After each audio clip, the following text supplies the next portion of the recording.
Good afternoon, plan contract. Okay, we alive and team songs.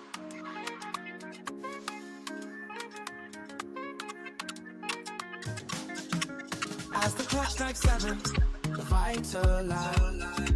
Inner circles here, where voices thrive. Turn on your screens, let the magic unfold. Listening and healing as stories are told. Come on, come on, this is your time. No topics too tough, just heed the calls. From mental health woes to justice we seek. Together we rise for the strong and the meek. A safe space for all, let's lift every voice.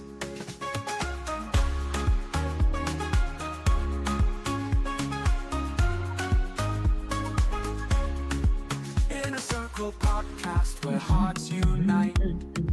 Sharing our truths, bringing hope to the light. Community strong, we're never alone. Together as one, we've created a home. With laughter and love, we break down the walls. No topics too tough, just heed the call. From mental health woes to justice we seek. Together we rise for the strong and the meek. A safe space for all, let's lift every voice. So join the conversation, let's set the tone. In a circle podcast where love is well known.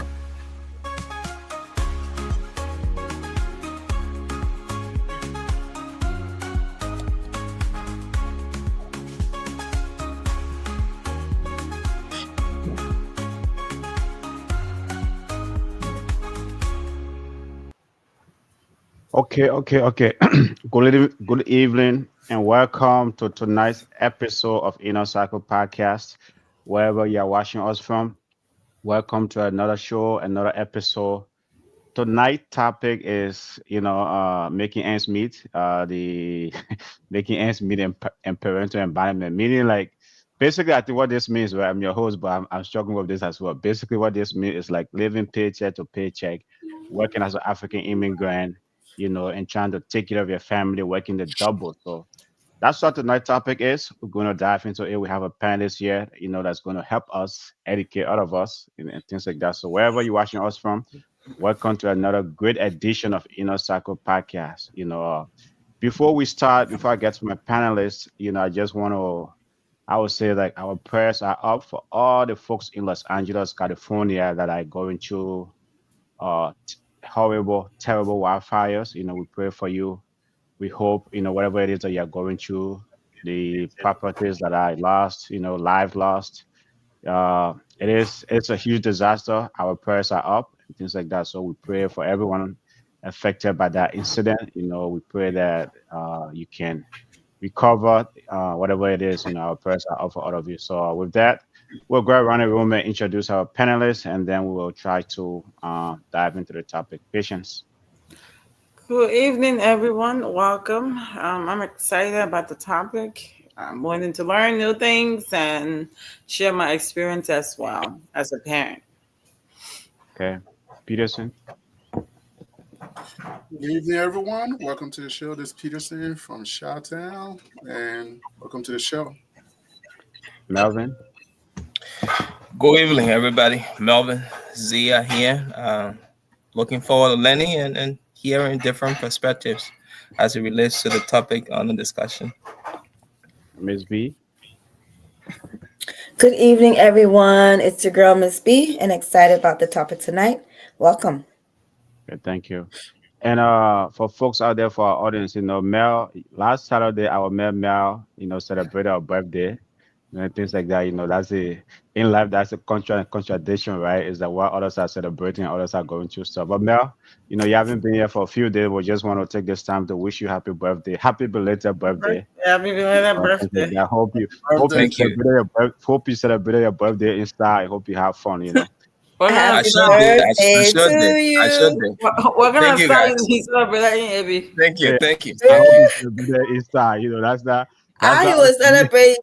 Yeah, that's not up to me to say that. However, I'm with the brother celebrated. I hope you celebrated in style, and things like You that. will So celebrate with ends meet.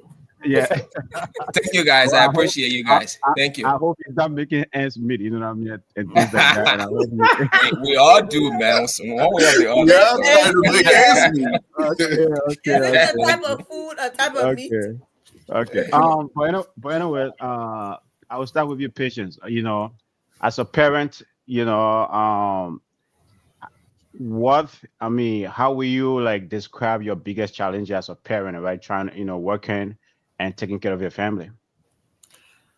For me, I have been very blessed to Hmm. have the support system that I have.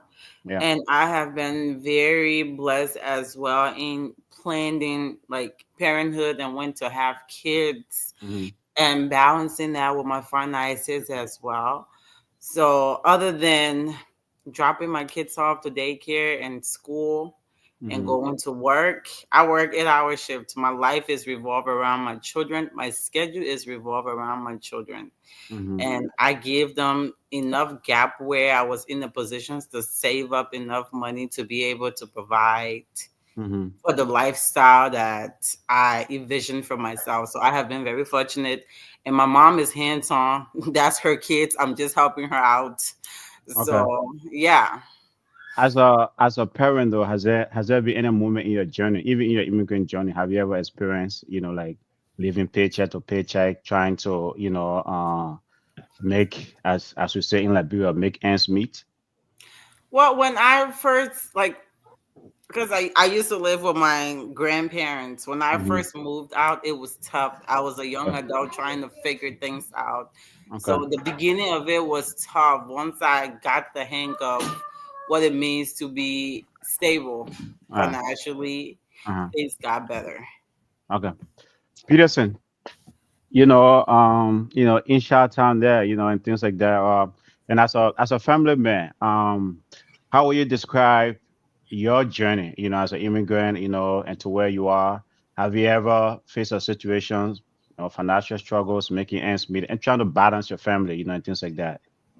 Yeah, thanks for the question. And for me personally, I'll say in the beginning, it Hmm. was a struggle as far as how to balance work versus family time because uh, unfortunately for me, uh, my kids don't have like the grandparents here. Nobody, how back home it's like you can just leave your kids with any neighbor Hmm. or anybody and Yeah. you take care of them. It's not the same here. So when my first son was born, my wife we had to like switch up our schedule. She went to night shift because for my job there's no night third shift available. I only work in the morning, so she had to go to night shift, and then I work in the day and we kept doing that until the second one was born, and then the third one. And after the third one, I told her, I'm like, okay, now we are in a space where Hmm. I can financially support like Hmm. family, and you don't have to work if you don't want to, so you can take that time off and Oh. rest. And I got it. I will take care of it. So that's how things were with us as far as balancing the schedules. But even Okay. though Yeah. I'm working in the morning, I'm more hands on. So I'm like the ones that will like take care of the kids. I'll bathe them. I will do this. I'll do everything with Yeah. them. So they're more attached to me because of that. So Yeah, and I was gonna ask that, right? Your wife working at night, that's when, like you pretty much basically, right? How did that affect her relationship with the kids? yeah. So she would go to work at night, especially when my first one was born. Like I was like the mommy and the daddy at night. So it's, in terms of diaper changes and everything, I'll do that Yeah. at night. So because of that, he got so attached to me that Hmm. even as he was growing up, when Hmm. my wife's at home, he Hmm. would like just doesn't even think that she's there. Hmm. Okay. Okay. Uh, Titus, when you immigrated to America, right, and considering the reality in America here versus, back home, how did you like? How did it like compare to you? Right? Is like coming here. I know you came here a little bit older and things like that. So how did that reality compare to you? Right? In terms of working and balancing family life. Well, I'm just gonna say sorry for being a little late. Long day today. You're good. You're good. And Peterson, my man, you stole the show from the old lady. The kids are more used to you than her. They Yep. bond with you more. You bad. You wicked man.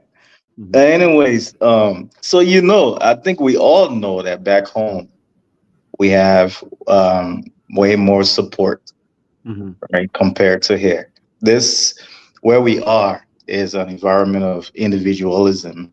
Hmm. Back home is more of a village, right? Collectively, we raise families.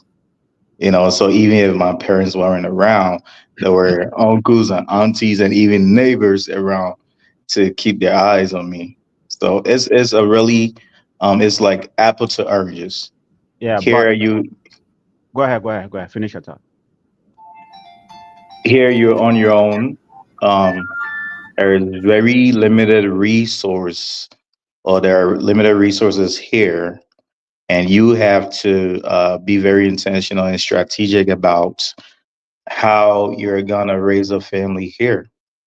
Okay. And if you're in the place where, for many of us or some of us, maybe our first one or two, second Hmm. kid, who Hmm. are not planning like Miss B Hmm. was, you know, it is going to be a more difficult challenge when you're not taking into consideration all of the factors, Okay. especially the support system in raising kids. Okay. So it's Well, different. yeah, It's different okay. environment. It's different.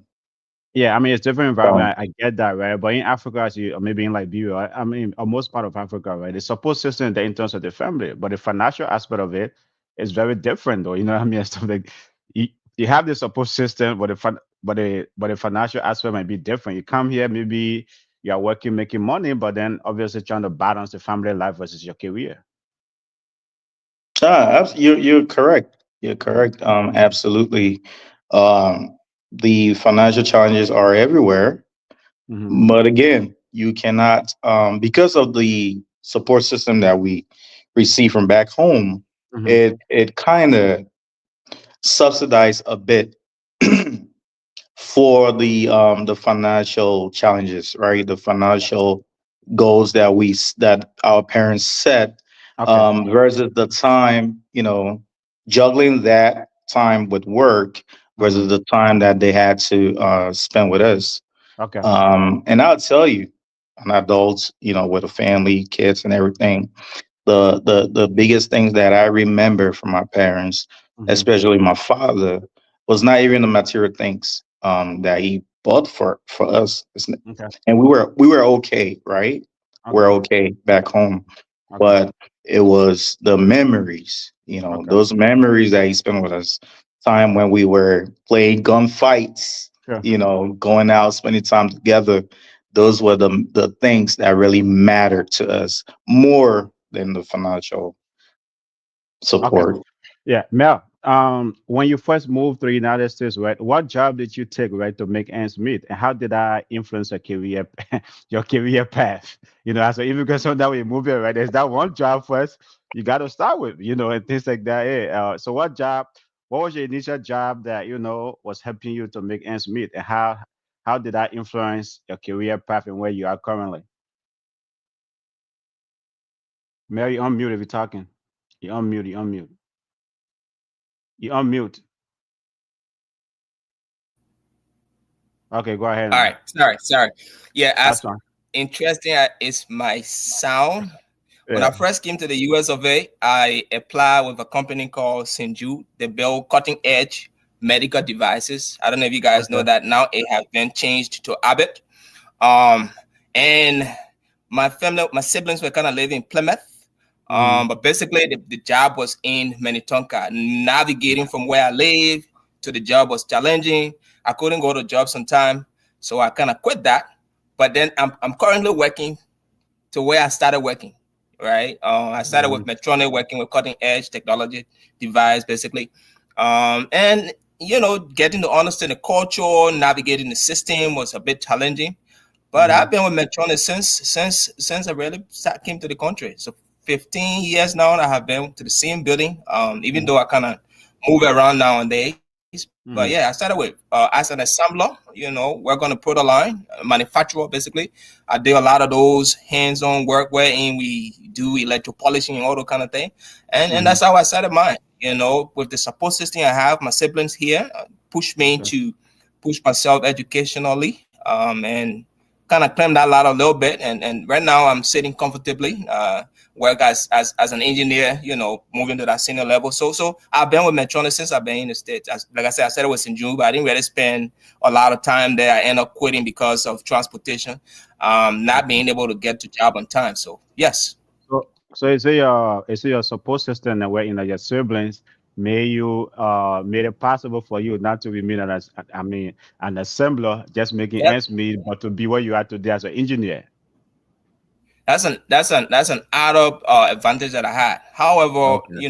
growing up back home, I have a family that believe in progression. I believe in pushing you to kind of get into where you want to get. So when I came here, Mm-hmm. I came with that mindset Mm-hmm. from high school strictly to the University of Liberia. And then Mm-hmm. fortunately, I was able to travel to the States. So that mindset when I came was there. I was trying to kind of push myself, like going to school, but having people here to guide you along the way kind of helps with your decision making in terms of making progress. So yes, my siblings were key contributing factors in getting me to where I'm at today. Okay, Miss B, what message do you want to share with our audience out there, like those immigrants that are struggling, that are, living paycheck to paycheck, feeling hopeless with their current circumstances? It's like they're working, doing everything right, right? But they are just living paycheck to paycheck, struggling to pay their bills, and then also with their family, right? And it's like trying to, help raise their family or support their family. What message do you have for them? Learn from other people's mistakes. Like Like that was my how? biggest thing. That was my biggest thing growing up. Being the middle of 9 kids, I saw how my older siblings, some of them graduated high school and just moved out right away and was struggling with paying bills. And then next thing you know, they'll have a child on top of that, and all those struggles. So I was like, I'm not trying to be an adult too soon. Let me stay home as long as possible Mm-hmm. until I can really afford adulting, right? And Mm-hmm. so I was a type of person, I didn't like hard time. I'm not gonna lie. My parents afforded me um a good life, a suburban life. It wasn't like we were rich or anything, but both parents working, making decent money. And so it was like, why rush to move out of the house, right? I literally moved out of my parents' house to my own home. And by the time I was in college, I started telling myself I never want to rent, right? Because I just saw people struggling paying bills. And I just felt the more prepared I was, the better and most likelihood I was going to succeed and not to have too many bills that I couldn't handle, and be overwhelmed. And so I never rented it. To be honest, I've never rented. I went from living with parents or family So, to owning my own home right. with my husband. But then hard times will kick in. I have a new baby. I got laid off from work in 2010, and the African American can call it hoopty. I found myself driving hoopties.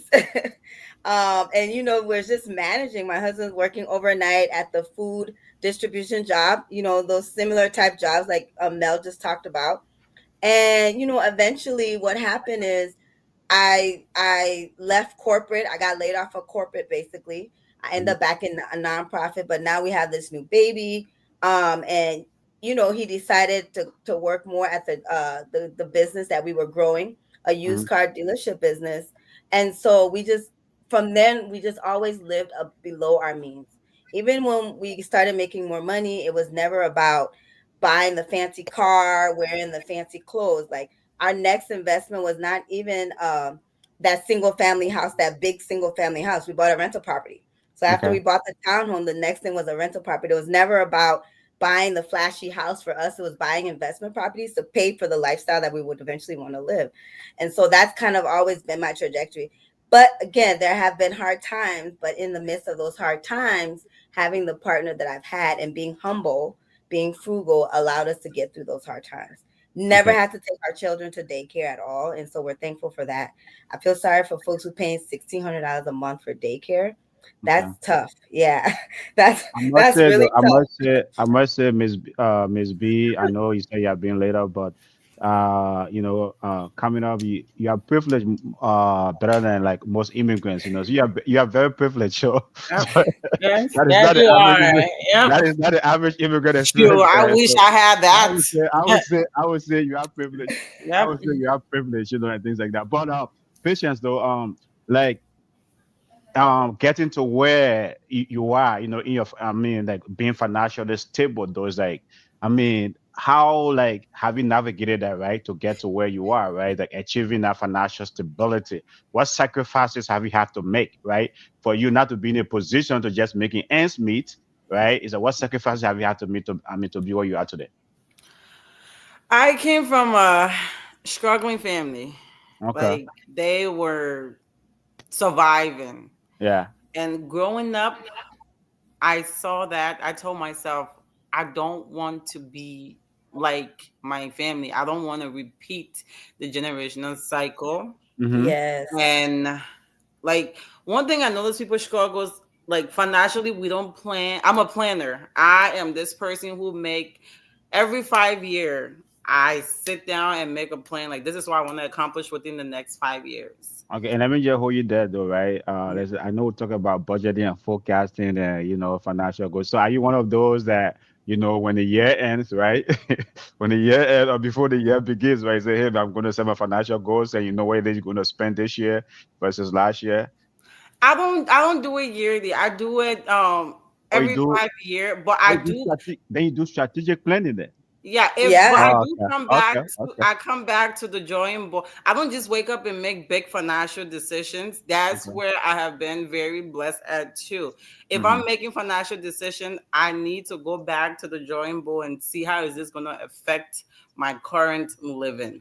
mm-hmm, Even with my Hmm. kids, like when I first decided I wanted to have children, I look at my life. Can I afford a child right now? I could afford a child. I have one. I waited 9 years. So, because I knew I had to pay $600 for daycare. I mm-hmm. paid that for five. I paid that for 5 years. She got out of daycare. I waited another 4 years and save up enough money for the next kid for daycare before I could have another child. So Okay. every 5 year, I sit on the couch, Oh, bring my pen and paper, and just okay, set a financial goal. I love a good life. I love a stress-free life. I don't know how to okay. stress. And I want to, I think my biggest thing is I plan my life on my income.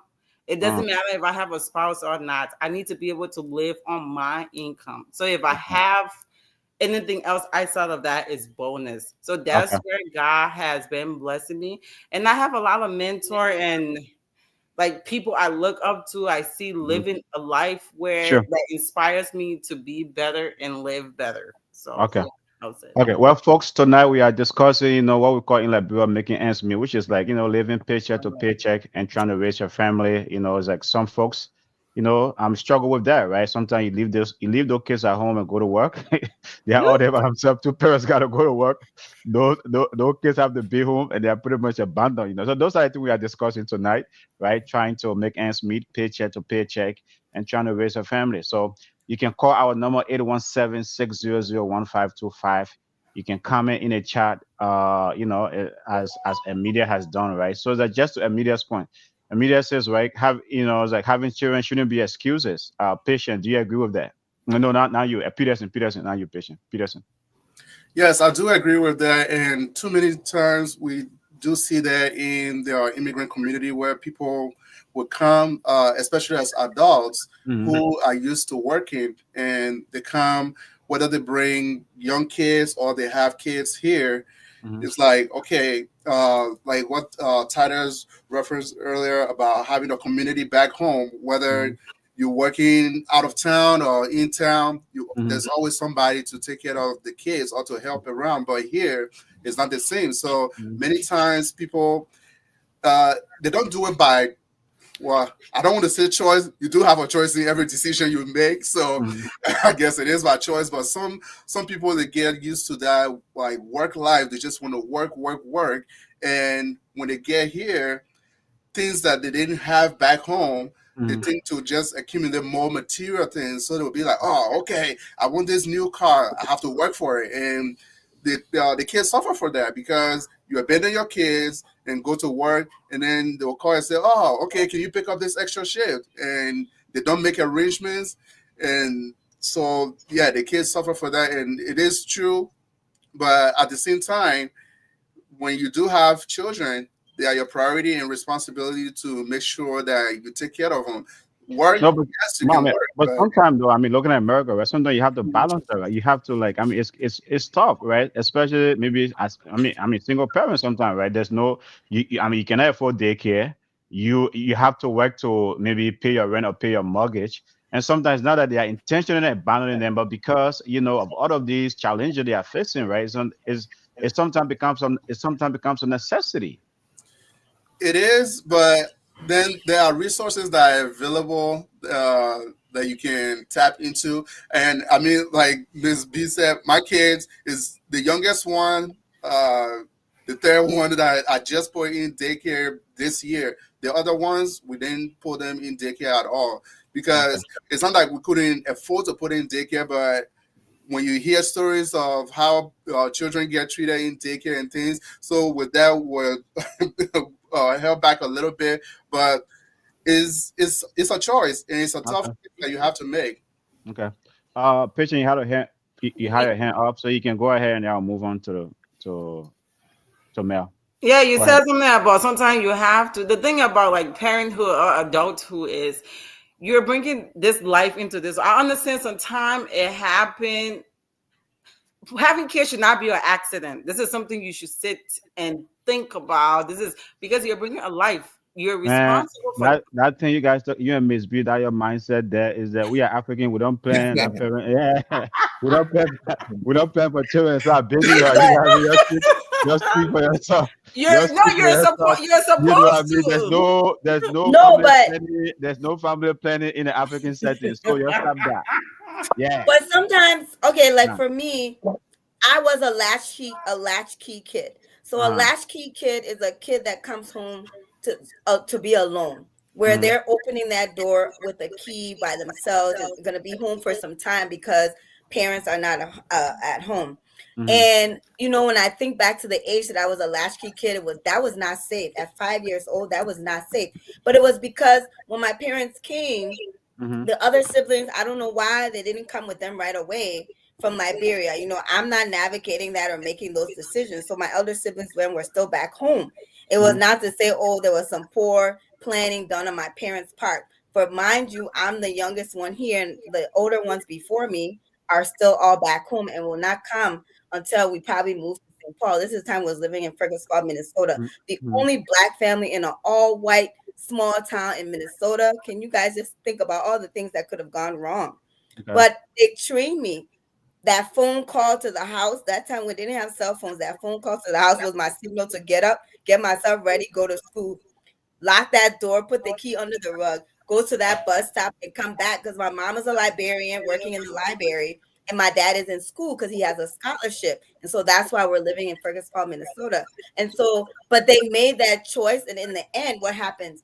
There were times when my mom didn't even to work because my dad was making good money. She would not work when she was pregnant, or we always had one parent at home. At that time, it was a tough decision, but I'm grateful that they made that sacrifice for my dad to go to school, get that education, and get that degree, and make the money that provided us the lifestyle further down the line. So will So you it's consider it that was a tough sacrifice? decision. So will you consider the sacrifice they made at the time as an abandonment? Did they abandon you? Yeah, because was that even legal? No. Partially. Right. Okay. I would protection Okay. services could Okay. have Might go came. and snatch you from someone. Okay. Yeah. Okay. Partially. Protection Okay. services could have came and took me from Okay. there. God Okay. only But then knows. I'm glad you brought that up, right? There are a lot of parents, a lot of immigrant parents in this country that are facing those tough decisions, right? And sometimes they have to make that. I don't call that environment. Sometimes those are just the choices they have to make.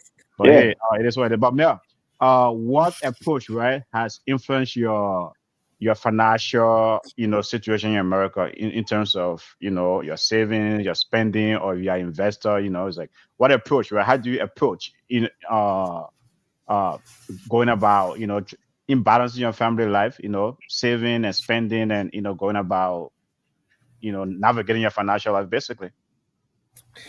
Yeah, good question. Great question. Well, brother, at first it was a struggle. It took Mm-hmm. me a while, a very long time to kind of understand balancing budget and planning before you do things. There were a lot of things I didn't know then that I know Mm-hmm. now. If I Mm-hmm. have known then, Mm-hmm. we would have done better. Mm-hmm. However, as we grow and interact with people, we tend to Mm-hmm. ask questions, especially seeing someone who's doing well, kind of Mm-hmm. understanding what they're doing differently. Yeah. So one of the things you guys mentioned here is just planning, not buying things because you think you have the money now. Mm-hmm. Having money and saying, "Oh, basically, I have the money, so I must use it." Those kind of decisions, planning ahead of time. I think I've kind of learned that. I'm still learning it. I'm not good at my planning. But yes, it's just learning along the way, understanding how America works. You can just make huge positive business because you have money coming in and you want to spend it, or going to get this car because John is Mm-hmm. driving it. So I'm not moved by those things right now. I'm just moved by what I think is necessary, what we need as Mm-hmm. a family, to Mm-hmm. keep going. Mm-hmm. The first mistake I made when I came to the States, I'll kind of bring this up here today. It's not a Okay. mistake, but I think I should Okay. have done something. I should have done Yeah. something differently. Yeah. When I came from Africa, the mindset I came with was, oh, I'll work for money, invest back home, make sure I have things running for me back home, because that's where I came from. That's my area, and I Okay. just wanted to have something there. So I started building structure back home, where I built two structures for business purposes. They're still there, still making money, Yeah. but Yeah. not something I think I should have done. If I have known what I know now, I would have done that Mm-hmm. here, and then Mm-hmm. getting myself financially stable. Then I can do Mm-hmm. those things back home. Even though for me, those are things I look forward to doing in the future. Investing back home, making sure I have some structure in place. So that was a mistake I made. I invested over 50 to 60K back home. And those structures Mm. sitting there, not making a lot of money. They are making money, Okay. but not a lot of money, right? Yeah. Yeah. Somebody live in an apartment and pay you $100 for a whole month, which really it's not really anything, to be honest, Yeah. comparing it to what we have over here. So that was a Yeah. mistake. That was a mistake I made. But I'm Mm-hmm. I- I'm grateful that those structures are there, and I would have done it differently if I knew. So there were a lot of mistakes along the way. So Okay. learning things, asking questions, Mm-hmm. asking people that have been here long enough what they're Mm-hmm. doing different and making them to be successful, understanding Mm-hmm. that and trying to apply that. So I'm still learning. I'm still horrible in budgeting. I hope I can kind of improve on those and make better decisions financially to get my family financially stable. Okay. Watch the show last night. Maybe that will help you. But anyways, watch it. Watch the episode from last night. But anyways, let me push this Give further, though, give right? the money, give the money to the madam. She's an expert. Yes, that's it. That's Oh, his really? secret That's your account. own budgeting advice. That's your own budgeting advice. Give Give the the That's money money to it to the right your there. oh woman. wow. She's an expert Whoa, in whoa, budgeting. whoa. Well, hey man, That's first of true. all, Pisces men first of don't all, mind right? that women are controlling their money. First of all, I'm going to wait for February when that Take topic the come money. up, right? About the whole thing about giving money to madam, they are the expert. When they go to Macy's or they go on Yes, Amazon that's what I was and buying. finish it off, then you would know. And the mortgage or the rent is not paid, then you know what's I up. You say, mean, hey, you man, know, you know who Ari, you got in your on the corner, one man. hand, business Come on. people, no, right? You gotta know the type Ari, of madam you're Oh, giving the money You to. know who but, you got in your corner. but You what know.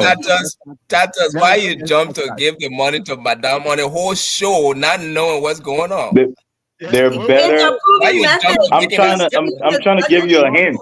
one at a time, one at a I'm Honey, trying time. to it's give you a budgeting. hint, Mel. I don't understand I'm that trying to give statement you a you made. hint But anyway, because let's continue. we're almost in the same budgeting boat, and I'm telling you Oh, that these women they are better budgeters well, than us. I don't know They where you got manage your, money I don't know where It's you better. got not your it's statistics not from. always the same.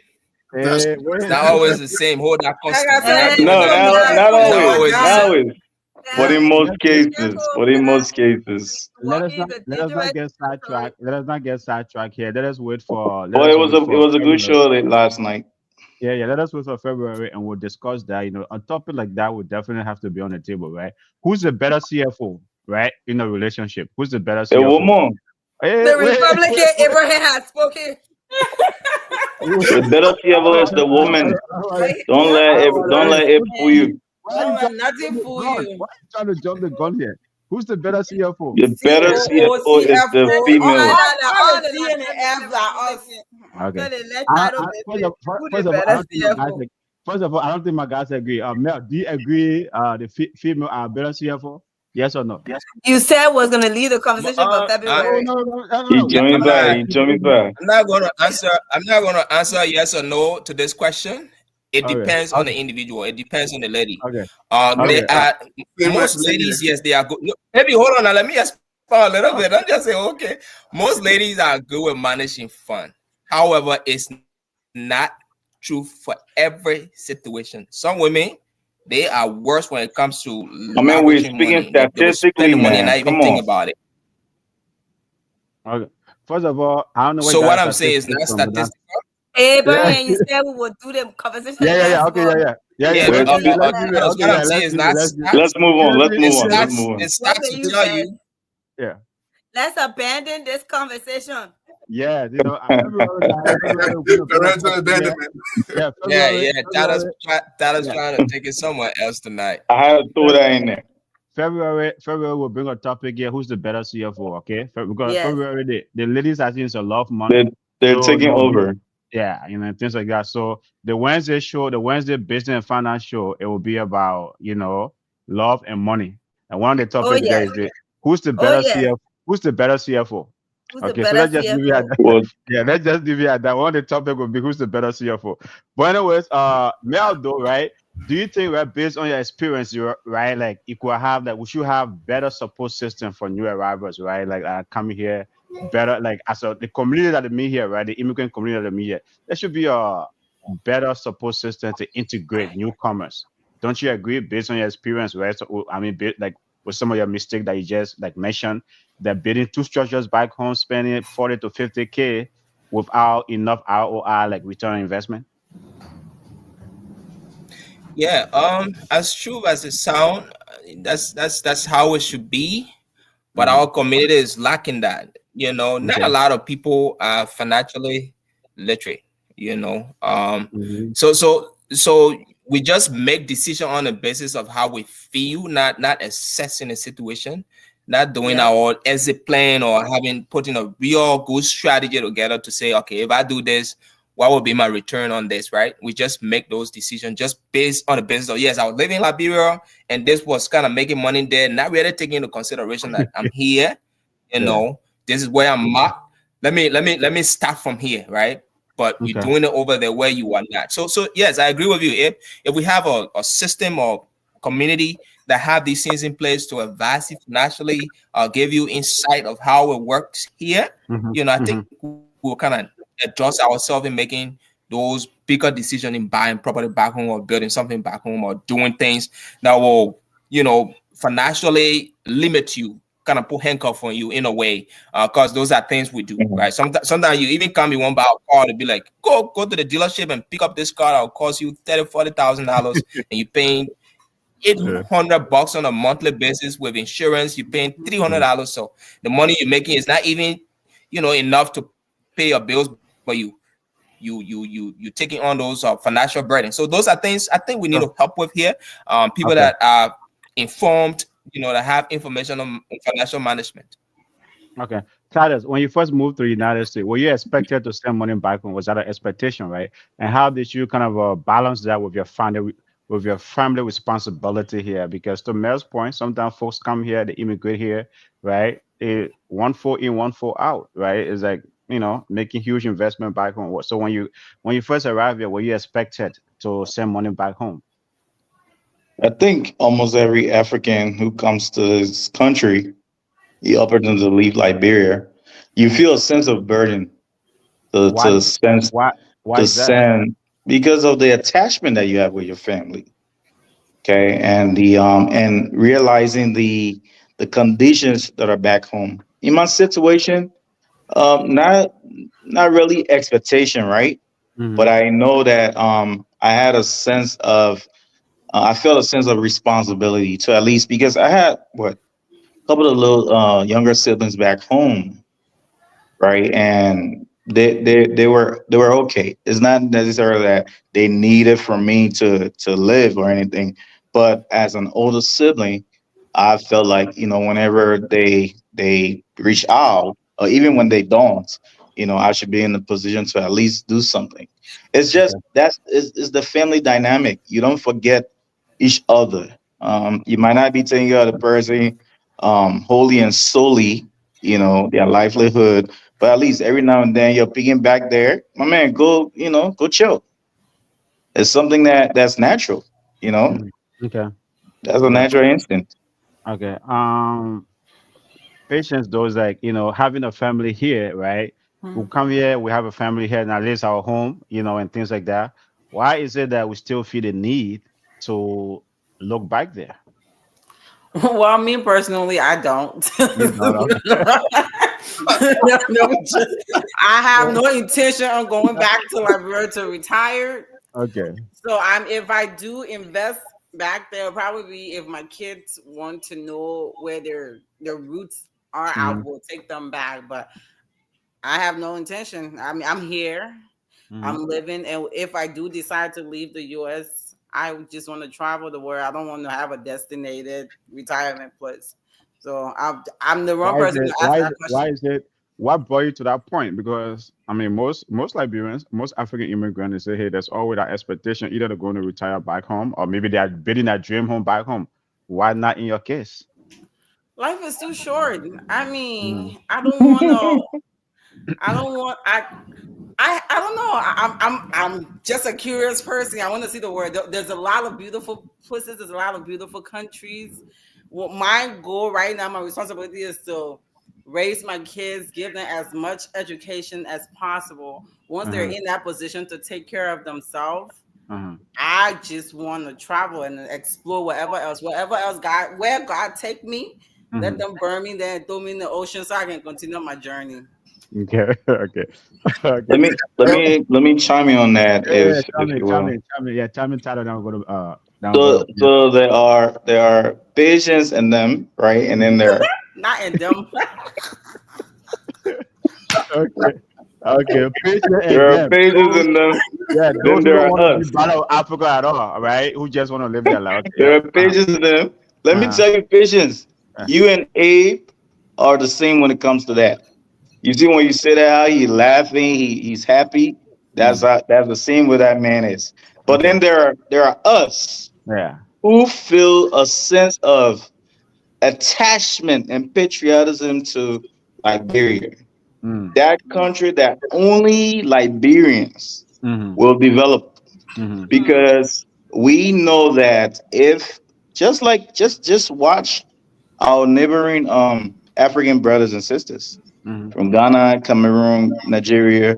They come here to better themselves, they equip themselves. They're always going back, right? And then another one just coming there, Richard. He's the same one. mm, Richard is the same way.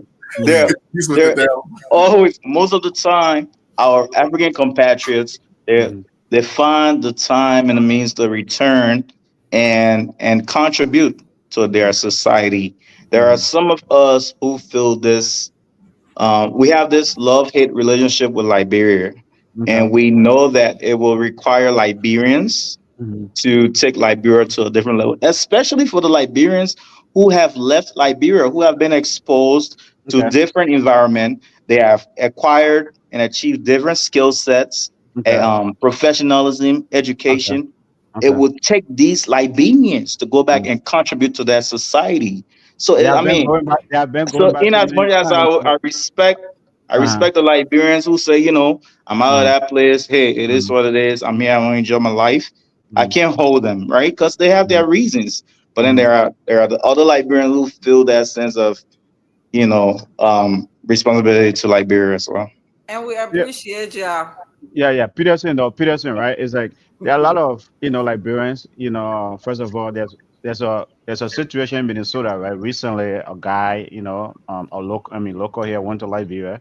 I think he and his wife, according to the story, right? And he lost his life, right? They were trying to build a home. He's been here, I think, for a long time.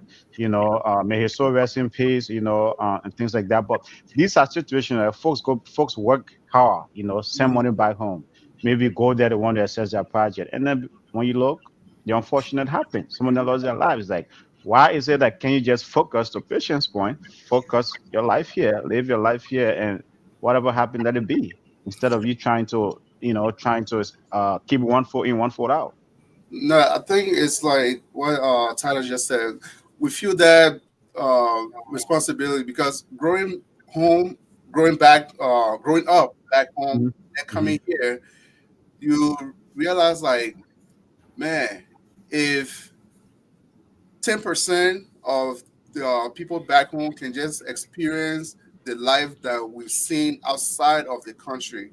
I mean, Hmm. to try to contribute so that we can say, okay, we help to develop Liberia. And I mean, for those who believe, like, okay, this is where I'm at, my kids are here, and they probably would never go back there or something Hmm. like that. I mean, there's is it's opposite, but it's the same spectrum because they see it in another way. Like, okay, I will never go back to that place. Even if I do retire, I'm not going to retire and go back to Liberia. Go to what? I'll go to what? Hmm.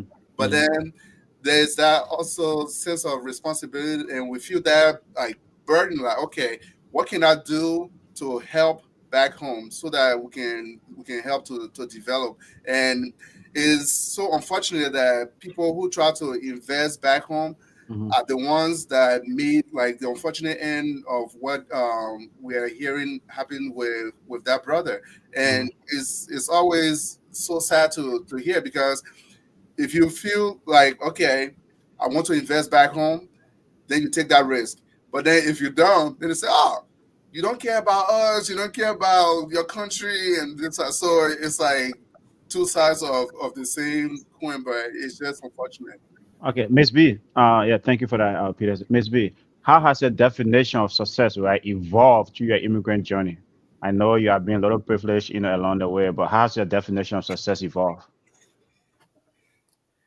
Um, Although I'm on this journey to create generational wealth, Mm. um, wealth looks different to me now. Like it's Okay. not just achieving money to buy high end or luxury things. Mm-hmm. Like Patience says, I love to travel, and I'm Mm. not waiting to be a double digit millionaire Mm-hmm. to travel. We talked about budgeting and financing yesterday, and I Mm-hmm. prioritize that every year, my family. And this year will probably be the first time in a while we haven't taken more than 6 trips. Like we take 9 trips a year. We don't even really sit down to see how much those trips are costing us, but that's what our lifestyle is affording us the ability to be healthy first and foremost. I dedicate $150 faithfully every month to Lifetime. I know some people like, oh, that waste of money. No, I pay the gym faithfully. It's the first thing. I don't even like auto payments, but it's the main thing that is auto paid out of my checking account faithfully every month is my membership to gym, my gym membership. I am a vegetarian, so I want to live a long life and I want to live a healthy life. So my health is my wealth, and then I want to have money to travel the world because I'm Mm-hmm. already doing that. I want to continue to do that, and to me, that's how my understanding of success has changed, Mm-hmm. and what wealth looks like for me is Mm-hmm. not unnecessarily how much money I have, but how healthy and wealthy my life is to do the things that I love now and Mm-hmm. always do them until I retire and get old. I do want to speak to the retirement thing with Liberia.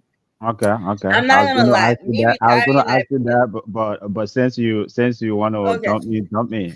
me retiring to Liberia is an economic thing because the reality is life in America continues to get expensive. The cost of living continues to get increased in this country, and I And you can think live. Liberia is cheaper? Liberia is cheaper. If not Liberia, Ghana, because 300 white people just gained Ghanaian citizenship this week. And rest his name, Brother Umar.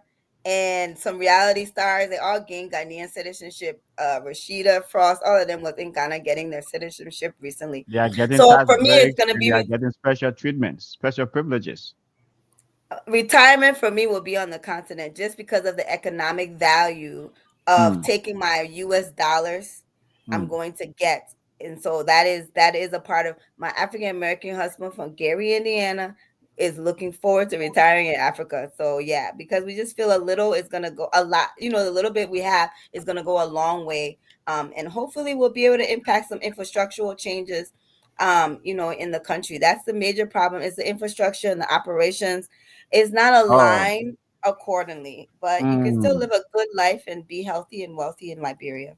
I'm glad you said that the infrastructure is not aligned properly. So I beg you, don't go kill the people's son down there. Take it from there, Indiana.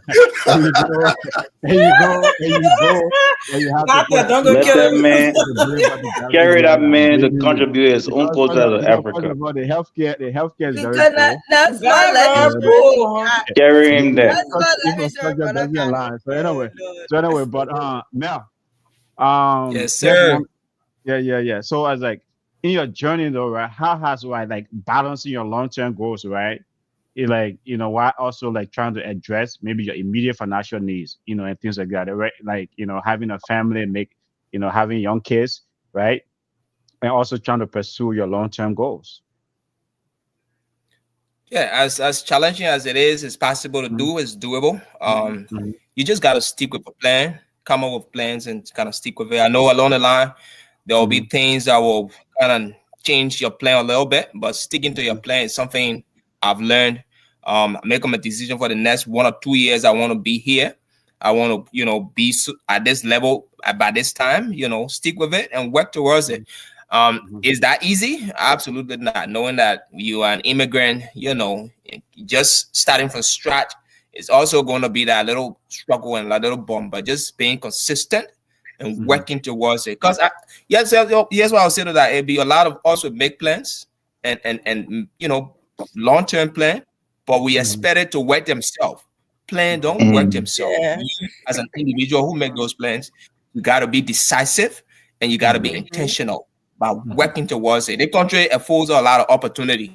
mhm, You can work 2, 3 jobs and say, you know what, this is what I want to do for the next 2, 3 years, and still, get financial stability, and then I can kind of divert to something else. My long term goal, like I said, you guys talking about this, I'm big on moving back home. I'm not planning to retire here in America. I okay. give myself the next 16 years, and plan it from there. That's my goal. Mhm, Nowhere is like home. America will mhm, be a place I'll come and visit and go back in Liberia, mhm. Monrovia. Um, Okay. the reason for that is, Miss B just touched on that, Mhm, and it's key. Here, mhm. there'll come a time, living costs here will be very expensive, right? Unlike back home, Let me yes, just let me just hold you there though. Let me just hold you there. The cost of living in Africa is very, very expensive. The Ghana at some point, Ghana just a I'm year or getting two ago had the I'm, highest rate of I'm inflation in the world. I'm getting there, Abe. Yes, the point I was trying to make, and is kind of answer that question you just asked. Mm-hmm, mm-hmm, Inflation in America is mm-hmm. not the same as compared to Liberia. Yes, a lot of Really? people back home struggling, How so? people How so? suffering How there. so? Tell me But about that. How so? How so? I'm coming there, AB. Let me answer. I Okay. can build my house in Liberia, right?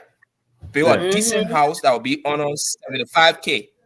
That And house you is for own me. I'm it. not paying property tax on the No mortgage, no right? other thing. I'm not Yes. paying is I'm not paying Is that how it is in Ghana? taxes. I'm Or not just paying are you mortgage talking and all of about? that. My house is Is my that how it house. is in Ghana? Or are you only talking about Liberia? Is that how it is in Ghana? You Said don't pay taxes? Liberia. I Melvin didn't said mention Liberia. I anything didn't about put him Ghana. on I'm Ghana. talking about Okay, okay, Liberia. So if you okay. Yeah. ask me a question, ask me about Liberia. I ain't planning to live anywhere else but LIB.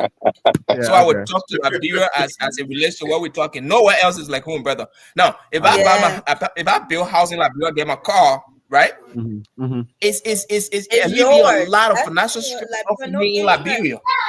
No mm-hmm, interest. None of that. I'm not paying property tax. I'm Yeah. not paying mortgage. No, none of that. So if I'm there, go home and start a business where you hire mm-hmm, other people. Like the mm-hmm, question she just answered for me, success is not having a lot of money. Success is impacting people's life. mm-hmm, Mm. Helping somebody. I don't have to give them money. hiring somebody, making sure they get something to kind of go back to their family, or imparting them knowledge-wise. The experience I take from here, taking it back and helping somebody to be able to navigate life. For me, those are things I consider being successful. So back home is the place to do all of that. Beautiful. Abraham, why you acting like inflation That's is true. just other itself? Inflation is a man-made thing. This whole economy is a man-made thing. Just hold on. It is We have a caller. intentional. Yeah. Wait, Miss B, can you hold on? We have a caller, please. Hello, what's Beautiful, beautiful, Melvin. We can hear her. Yeah. We have a She's caller. low. Can you speak louder, please? Can you hear me now? Mm-hmm. Yes. Yeah. Okay. Good evening, everyone. It's Andrea from Maple Grove. I just wanted to call in and chime in. Thank you for Hey, the Andrew. dialogue. I have so many different points to touch upon, so bear with me. Sure. The first thing I wanted to talk about, my family's from Ghana, so my parents came here in the 70s, and they sought out to come here for college, like every obviously immigrant does.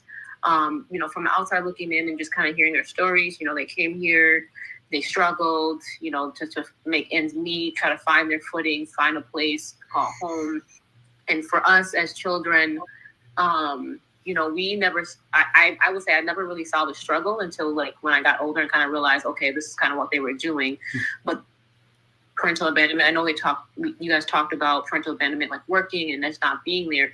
The other thing is, my parents, they worked a lot and they were there, but they weren't mentally there. And so I think that sometimes that is missed as well. You got families, my mom, she worked a lot of doubles. And, we see her in the morning going to school and whatnot, but she wasn't mentally there because she was so burnt out and so tired.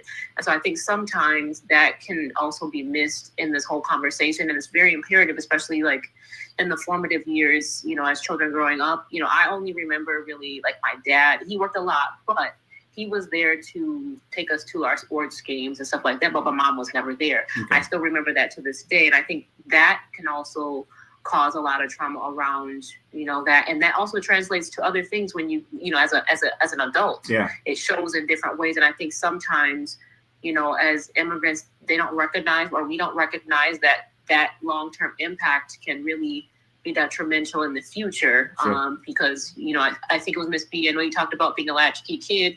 You're at home alone, and sometimes, that can translate to someone being more kind of like, you may isolate, when things get hard, in the future or as an adult rather. And sometimes that could be, that sometimes that can be impactful, like in a marriage or in a relationship. And so I think sometimes those are the things that people forget. The other piece that I wanted to touch upon is, when I think about my parents, they came, I would say my mom came from more of a more affluent family, whereas my dad didn't. But I always think about, like, growing up, it was always like a scarcity mindset. They had, but they always had to have extra. And to the point, like, even to this day, they're like pack rats. Like, we always have to, like, every summer go out and clean out their garage. They have stuff. It's like, oh, I'm going to send it back home. I'm like, who is going to use this back home? Half some people are dead. They're dead. Yeah. It's like, you want to send all this stuff back home. They want the newest iPhone. They want stuff that I don't even have. You know what I mean? So it's like, what are you packing for? And so it's interesting to kind of think about, like, the scarcity mindset sometimes that our families do have. But I think that, you have to also think about, like, where they're coming from. They come to the United States, and it's kind of like every man for themselves. So I do recognize that that's kind of where it comes from. The other piece that I thought about was, I think there's a couple questions around just kind of like, how do you support each other? You have your family. I think it was Melvin, you said you had your siblings, and that's a wonderful thing. And so for folks that I've seen, they didn't have anybody, here, I think in our community, I know one of the things that I always remember is susu. I don't know what you guys call it in your, your community. The same way.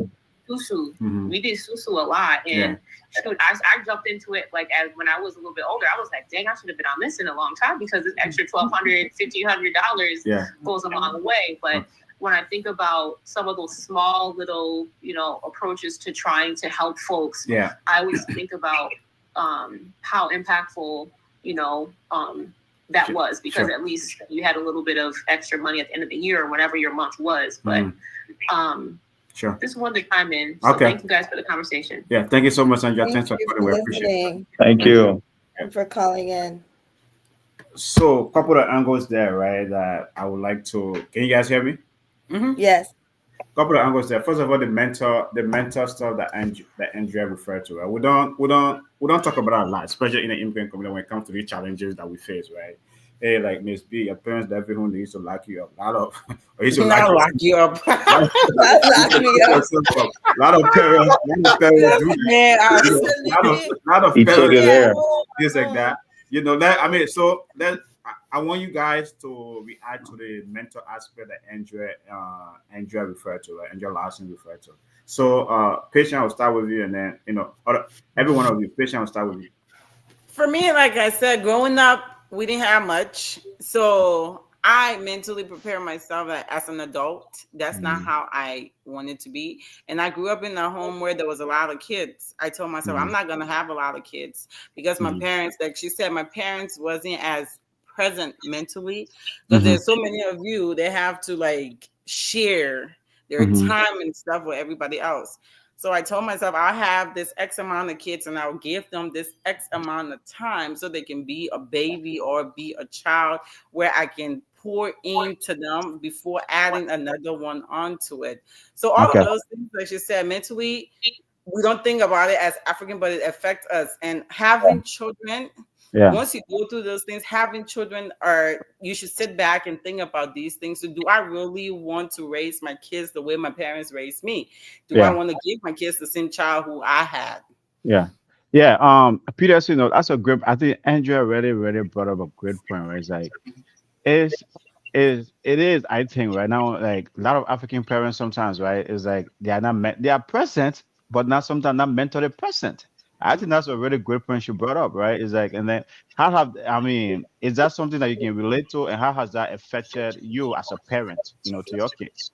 Yeah, I mean, those are great points that she raised, and like Patient just said, and we said this on the show many times before that just because somebody is there physically, it doesn't Mm-hmm. mean that they're there. A Mm-hmm. parent can be there, they, but you got to be hands-on, you got to be involved, and things like that. So, and a lot of people feel that abandonment because like, oh, my parent is always working, they're always Mm-hmm. working, and it's like Andrea just said, even though both parents were working, but she remember her dad like taking them to like sporting events and things like Mm-hmm. that. Mm-hmm. But if you prioritize like work, you don't have that much time to actually spend with the kids to say, oh, okay, this is what's going to matter. The little time that you spend with them, that's it's going to go a long way. But Yeah. if you just think about it like, okay, I have to work so that I can provide material things or provide for them financially. Those things are not that important. It might seem like it at the time, but mentally, it's going to have a bad impact on the kids. Yeah, Titus. I mean, you have that. I mean, you have many parents that immigrant parents, and sometimes not by a choice, right? Because they have to work, they have to juggle so many things. But there are times, right? They have the time, right? Like just going to their kids' sports game, they don't take the time to do it. I mean, a lot of African parents sometimes don't do that, Oh right? man. Like, or or going to parent teacher conferences, right? And I think that's what Andrea alluding to. Sometimes, like mentally, you might be present, but mentally, you are not present. Yeah, I totally agree. And thanks to Andrea for calling in and making all these salient points tonight. She strengthened the conversation tonight.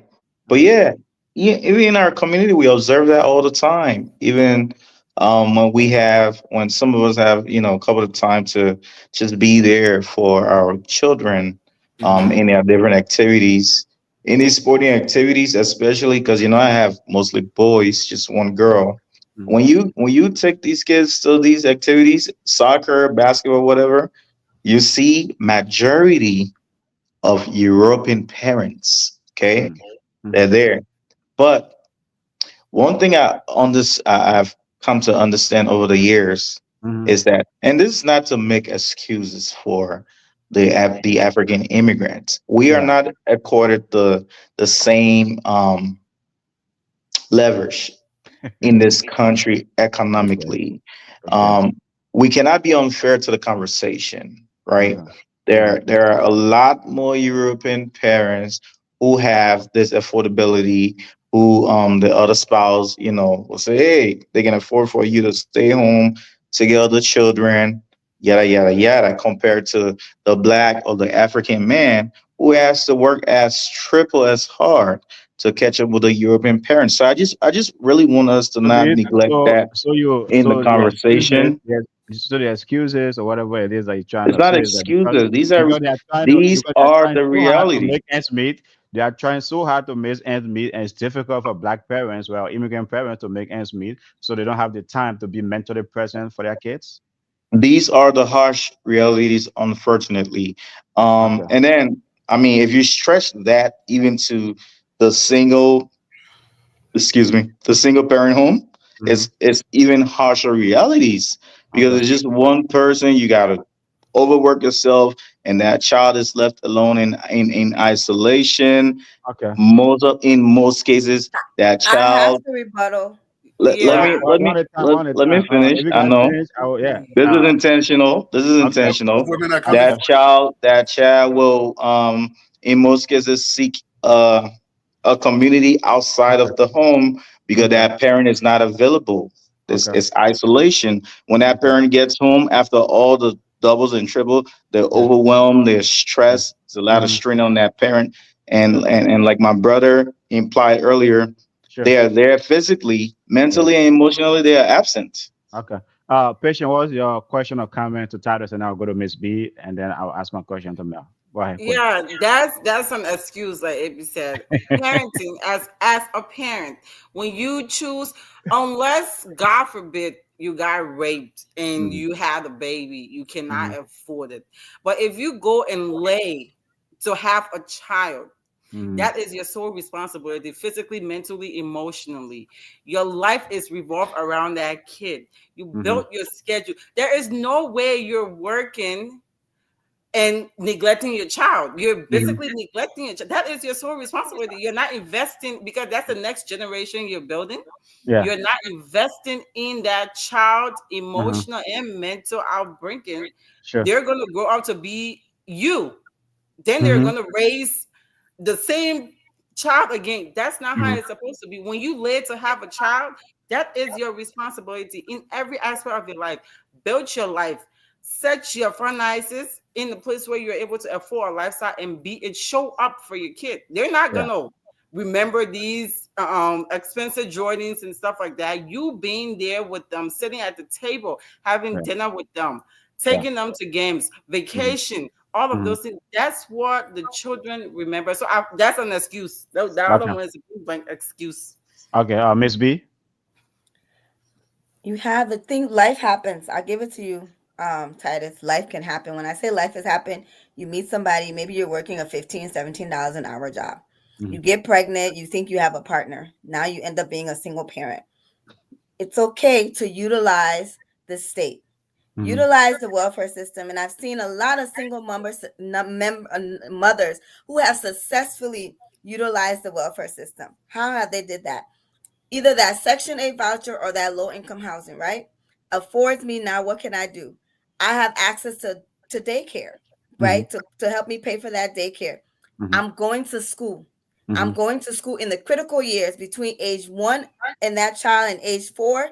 The 4 years I can get a degree. I've increased my income by the time that child turns 5 years old, where they really need me now to, Mm-hmm. to say, okay, that parent is going to be home. I have doubled my income. That $17 income has most likely turned to a $27 income. It's Mm-hmm. all about choice. And at $27, I'm going to probably move to a little bit decent neighborhood. Don't go be renting an apartment in Minnetonka and Plymouth Brooklyn Park. When you talking that about you Okay. can't, Plymouth, thank you. So, This is luxury. For now they're 10 attacking years in this Now state, she's attacking living Plymouth. in The luxury broken apartment Bible became a attacking fad. Plymouth. It Yeah. was a phase Mm-hmm. that we couldn't afford the luxury apartment. We'll take that $2,000 and move into Plymouth, a luxury apartment, move into Minnetonka, luxury. I seen it. And you Right. got all these kids Uh, and you working the double to pay that $2,000 rent every month, mm-hmm. right? At Mm-hmm. making that $17 an hour. That Mm-hmm. is what we talk about, where the Mm-hmm. ends meet and the parental abandonment is going to line up. That's a choice right there. Mm-hmm. Live in Huntington for a while. family of Mhm. 4. The legal limit in occupying a 1 bedroom is 4 people. Asian people do it all the time. Mexican people do all the time. Live in Mhm. Huntington, pay the cheap rent, educate yourself, grow your income, and then you move your family to something that's a little bit more decent, more quality housing, because you have taken the time to invest in increasing your income. But Those why are if you don't want to live? the Why if you difficult don't want to live? choices. Why if you don't want to live in Broken Park or Huntington because it's so ghetto? Every It, city has it's so ghetto. affordable housing. Live, Uh, Believe it live. or The, not, the point is live let to me Don't be let don't you elite. know, don't Naveen. generalize Brooklyn Park. If Thank you. But every city has affordable housing. You know where affordable housing is in Plymouth? Parker's Lake Commons, right there by the lake. That's Section 8. You go mm, to Brooklyn Park, Common Bonds.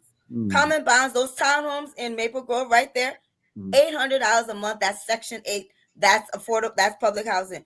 Okay. Maple Grove has more public housing, believe it or not, than Brooklyn Park. So Okay. any city you can think about has affordable housing. You just got to make that choice. It's just that Yep. we You don't got to have make that gangsters. choice. We don't have gangsters in Plymouth, and Yeah, that's that's what I was fine. trying to. That's what I was Let trying to. me tell you, Live but be Maple Grove elite. and Plymouth Okay. pay the We get media to, not okay. to We get advertise to the point. the, the white on white crime that happens there. I know this for a I fact was because just I trying to have Maple defend. Grove moms. I was just trying to defend my brother Mel because he keeps talking about Plymouth, Oh, Plymouth, Mel Yeah. live in all Plymouth. of these in the expensive apartment in Plymouth. Man, come on, man. Okay, but Mel though, right? Mel, that's the other thing. And you're talking about scarcity, right? Scarcity mindset, right? Especially African immigrants, right? We keep piling up this thing. Oh, I'm going to send this back home, right? I'm asking this question because you plan to retire back home, so maybe by then you get some more things, send it back. I see you get some more things, send it back. But that's scarcity mindset, that she brought about. That's a it's a What Why are beautiful you like thing. this in right? It's Plymouth? Don't like scarcity don't try to mindset. vilify it. It's a beautiful thing. Oh, All okay, right. okay. But Mel, right? It's like Talking about Barrow right now. just keep I piling up. didn't get a question. Go ahead. Oh, okay. You see, so like Andrea talk about the scarcity mindset, where we African immigrants, right? We go to the thrift store, we buy something, we can, they think I'm going to send them back home. Is that sometimes you stuck on your garage, it's full, it's full. Mm. Every time you go somewhere, you buy this. I mean, what's the reaction to that whole concept or to that whole mindset that a lot of African immigrants tend to have? I don't see a problem with that, right? Yes, here's what I would say to it. For some of us, we live our adulthood life in Liberia. We grew up with friends, we grew up with family, and we know how it is back home. Uh, when you live in Liberia, especially going to high school, you experience the struggle. You understand how life is back home. Coming here, it's like, okay, I have this opportunity now that I'm making a little bit of money. Mm-hmm. I want to be a help to people back home, right? They Mm-hmm. know people. I want to be like a help to them. Does that mean is it okay to do it when you are not financially stable? I would say no, but Mm-hmm. it's a good thing to always Mm-hmm. look back to your community, always look back to where you're coming from, to be a Mm-hmm. help to people that are there. If you are in a scarce position where your finances are not enough to do it, you can wait a Mm-hmm. little bit until you have enough money to do it. But Mm-hmm. if you live in a community back home, right? For Mm-hmm. example, where I was living, somewhere around Cabral Estate, they have a lot of those makeshift homes and people living, struggling. Not the dollars that they can even afford on a day-to-day basis. And these people are your friends. You go to their homes, you see how life is. You sit down with some of your friends that are you in high school. They don't even have it to eat. They'll come to your house, before they even think about eating, before they go to their house. And you leave from that place, you travel. Except you really don't care. Except you somebody that, yeah, I'm here now. This is what it is. Oh, then you will not be able to look back. But you live that kind of life, and you come here and you can be able to help somebody who call you and be like, man, I ain't eating today, or Mel, today nothing for me to eat. You want to, But there's if a you have reason it, why God took. you want There's to a send reason it. God took you from. There's a reason why God took you from there, though. Do you know that reason? Can you tell me the reason why God took me from there? I don't know. You tell me. It has Okay. a All different right. reason. Sometimes people, Okay. sometimes you are Yeah. blessed. You Yeah. can be blessed to be a blessing to others. Don't go be Okay. Thank that. you, That could bro. be the reason. There you Blessed in go. a There position you Thank go, you. Mel. to be Okay. Thank to you. be able to help someone else. If you Mm-hmm. are lifted from a pulpit where you were kind of struggling, and you leave from Mm-hmm. there, you come somewhere and you are blessed. You want to look Mm-hmm. back to people that you kind of struggle with. So I don't So see that's that one of as the a problem, right? Yeah. So that's one of the motivation why you want to retire back there, right? It has nothing to do with that. It Okay. has what the reason I want to move back is because nowhere is like home. Simple as Okay. that. I will live my life in Liberia and just live my life and enjoy and live with my people. Nowhere is Okay. like We'll home. pay the I can live taxes. here, build out of the mansions I want to build, do whatever I want to do. I can do those things back home, Live, and that's why I want. That's why I want to do it. I want to do those Okay. things. Okay. live and die Yeah. with dignity. So, Tadas, I'll ask you this, right? Because a lot of the misconception folks have, oh yeah, Liberia is so sweet, Liberia is cheap, like bro is this, but some of the things, right? Because it is not a developed society, right? Some of the stuff, right, that are supposed to be happening, like Rich is mentioning here, right? It's not happening. That's why the country is poor because like real estate tax is something you have to what you have to pay in Liberia. A lot of folks don't pay it, right? They avoid it and things like that. So it's like and a lot of the other things that like I mean electricity, even the cost of electricity is very high in Liberia, right? It's like life there to me is like wherein like things that you are supposed to do in a developed society, or even in a developing society, you don't do it in Liberia. And yet folks think, oh yeah, the country is cheap. It is not cheap. To Richard's point here, because some of the things you have to do to really develop that country that you guys are alluding to, it's not being done. What's the reaction to that? Tell us. Comparing the economic environment, it is unfair to compare the economic environment of Liberia with the United States and even with other African countries. Yes, Liberia is expensive, especially we're so big on the dollar, the U.S. dollar. We're so big on that, and so the inflation that is global Mm-hmm. affects everywhere, most especially countries that are highly dependent on the U.S. dollars. So Mm-hmm. yes, and the point that Arca is making that you're Mm-hmm. supposed to pay property taxes. Mm-hmm. Property taxes are so in. It's not really that people are not paying. It might be so insignificant that How they is are it not feeling the insignificant? burns How is it compared to insignificant? How is it insignificant? Who name the that? I amount. mean, a lot of people are The not paying it. amount That's the different compared part of it. to the amount of property tax that you pay cannot be compared to what you pay in these United States for your Mm-hmm. mortgages and the other taxes. So yeah, that's the insignificant part of it. So Mm-hmm. even paying it will feel like you're not even paying anything. Okay. So these are two different environments, two different Okay. economic environments. And at the end of the day, Abe, success is subjective. All right, Okay. Okay. you have your definition and idea of what success is. Mel Mm-hmm. has his. I have mine. Pigeon has us. And so Ms. B and Peterson. So, like I said initially, some of us will love to. We'll always have Liberia on our minds. Okay. We'll always want to go back and contribute our own quota to our society. To Sure. Sure. that's where we're from. Yeah. What better feeling it is than to be a direct influence and impact to the country, to the upliftment of the country that you're from. You Okay. understand? And then Yeah. most especially now, we're Okay. talking about raising kids, right? Yeah. Kid Yeah. abandonment, Sure. Sure. right? Sure. Yeah. And balancing and navigating that with our busy lives. Sure. Sure. Okay. These kids, even if they're born here, their heritage. Okay. Let's not forget that where they're from, their roots. Okay. Let's not forget where they're from. I mean, Well, someday, they are like I Americans. always, They are Americans now, so I don't think that's something to worry about. well, Okay. like I always tell my friends, Yeah. someday your kids are gonna ask you, "Hey, Dad, Mom, where my grandparents at? Where they from? Okay. Where's that They village? can always go back too. Where is Just that post on village?" the map. Okay. They'll find Imagine our way back. They'll Okay. find our way back there. Imagine taking these kids back, Mm-hmm. right? Where Mm-hmm. they're gonna feel a different level of connection because it's Okay. different. Whether we admit it or not, it's different. Where they're gonna go and they're gonna step on that soil, and Yeah. the ancestors, the energies of the ancestors are gonna engulf them so Don't try much to that they're gonna convince feel a us. different Okay. sense of Okay. connection. Okay. Okay. We hear you. We hear you. We Don't hear try you. to convince our We mind hear already you. made We up. hear. Yeah. We hear you, I'll Thinking. man. stop. First I'll of all, stop. the only thing I wanted I'll man to stop. say. The only But thing I wanted man imagine to though, say. imagine Yeah. if Uh. imagine Uh. you playing a part Uh. in uplifting a place of the kids' ancestors, where they Mm. can go back and feel proud of where they actually from.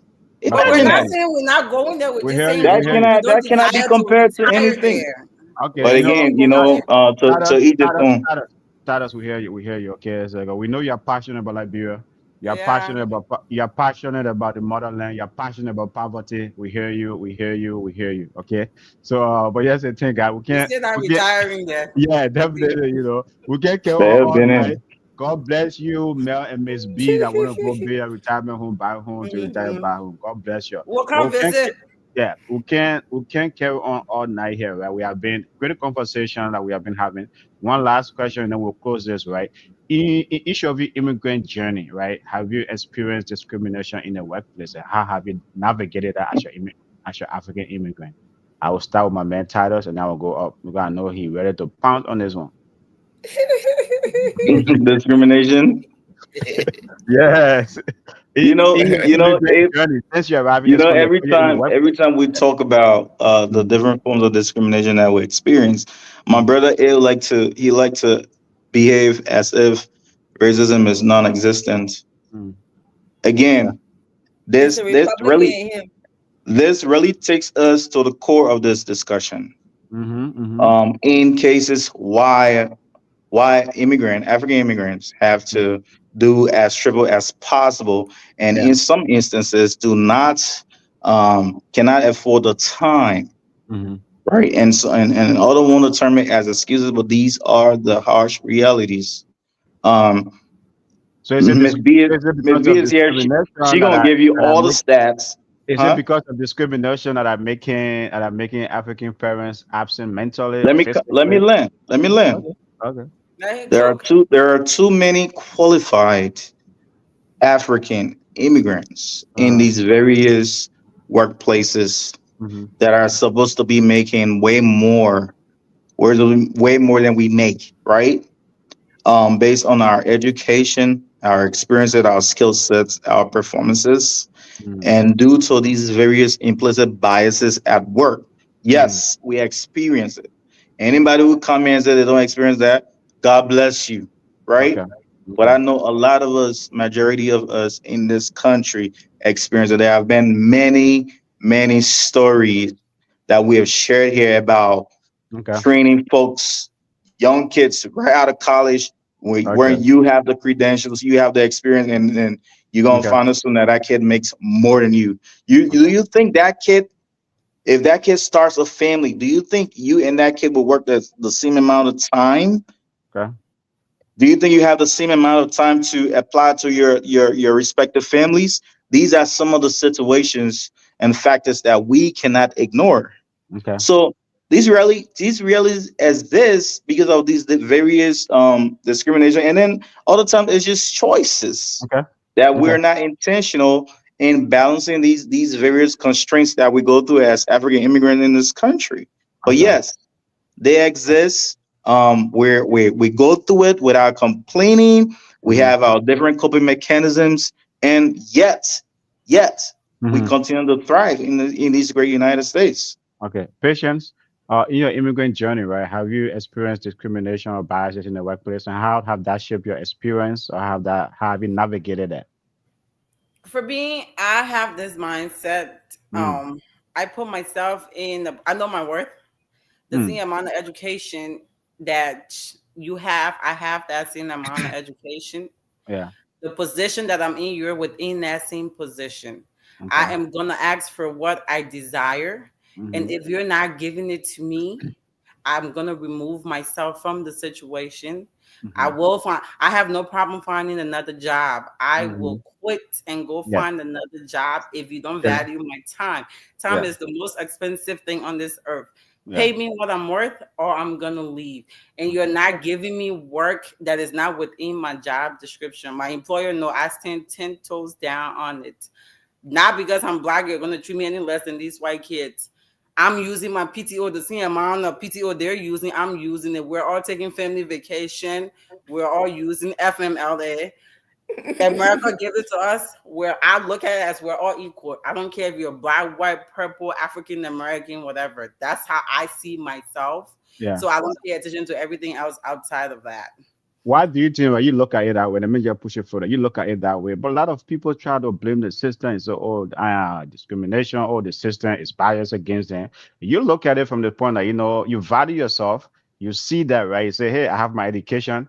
I can contribute as much as anybody else, black or white, like purple, green, right?" You see it that way, but a lot of folks trying to blame the system, or and not try to maybe apply themselves or push themselves to their potential. Why you see it that way? A lot of blacks, African immigrants don't see it that way. A lot of African or most African let people like they're pushovers, and that's we're Mm, not taking the time. We have rights. There's resources that point out these rights. When mm, you go apply for a job, they give you your job description. They're yeah, supposed to do your review at X amount of time. yeah. If you're not getting the raise that you desire, Hmm. quit the job. You don't need to be the no job for 30, 40 years Yeah. and retire from it.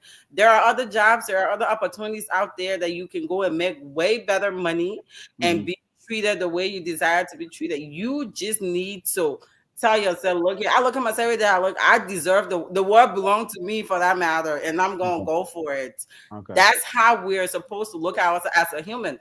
Because God loves us first, and Yeah. that's So, that. but I don't Yeah. think you asked me the question, Patience. Let me Mm. rephrase it this way. Because you have not uh uh been discriminated Lower your against. phone. Your background has a noise. Lower your phone if your phone I is don't have on. a phone.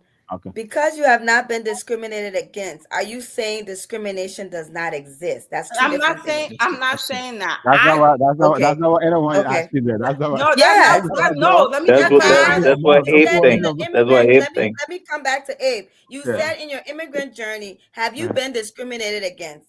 And Yeah. her exemplifying what her journey has been with does not dismiss the fact that discrimination No, exists. no, yeah. no, no You, one, no Abraham, one, don't no, Mm. believe no one discrimination is exists at dismissing. You all. see, no So one is Oh ask dismissing yeah, no, yourself, no, anything. No no. one is There's dismissing anything discrimination. You here. No, it exists. You just need yeah, to know and your so worth thank and you you. need to No, stand on if that. Thank you, if patience. and that's That's the if what first point, right? Hey, that's hey, two is it? different things. if No, You no, Two no. different asked things. her, you asked Discrimination or her, bias is how you see it. And so, Have you no, no, experienced no, no, no. discrimination, Pigeons? Just now because I'm Chris gonna come to and yeah, Abraham, yeah. that's not fair.